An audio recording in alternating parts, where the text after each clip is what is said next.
Достар, сәлем. Туран музыкасының емдік қасиеттері бар екенін біліп пе едіңіздер? Ендеше, келесі оқиғаға құлақ түріңіздер. Таныс болыңыздар. Бұл Саид Эфе. Түркияның астанасы Анкарада дүниеге келген. Тағдыр оған сәби шағында қысын таққан.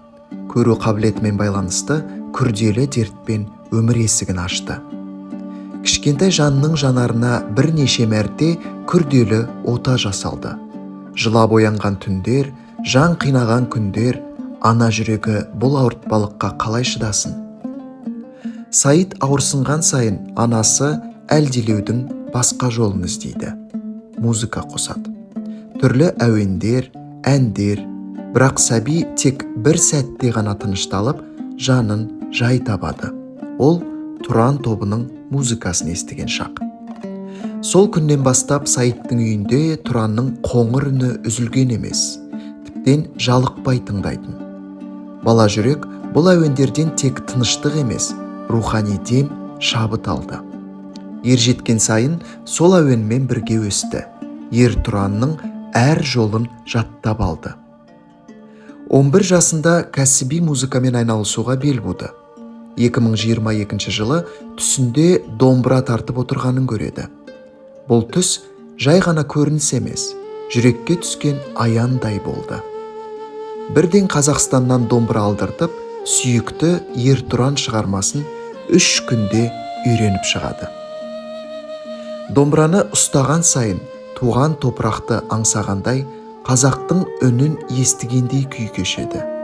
Ұстассыз-ақ YouTube арқылы Құрманғазының Адай, Дәулеткерейдің Көроғлы күйлерін меңгеріп шығады. Бүгінде 20-дан аса күйді еркін орындайды.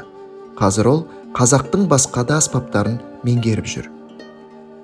Саидтің арманы Туран репертуарындағы бүкіл туындыларды жаттап, барлығын домбыра мен басқа аспаптарда нақышына келтіріп орындау. Turan Etnofolk'un bende çok ayrı bir yeri var. Turan Etnofolk'a benim gibi müzisyen gençlere, benim gibi müzisyen sanatçı insanlara ilham oldukları için öncelikle teşekkür ediyorum. Yani Turan Etnofolk'un bestelediği eserler, icra ettiği eserler insanın ruhuna dokunuyor. Yani kimi eserlerde hüzünlenirken, kimi eserlerde atların nal seslerini işitebiliyoruz. Turan Etnofolk'a tekrardan bana ilham oldukları için, benim gibi gençlere, benim gibi sanatçılara ilham oldukları için onlara çok teşekkür ediyorum. Sevgi saygılarımı iletiyorum. Тыңдаған сайын тереңіне жетелейтін Туран сарыны. Түркиядағы бір баланың жүрегіне қазақтың рухын дарытып, тағдырын да, таңдауын да өзгерткен осы музыка.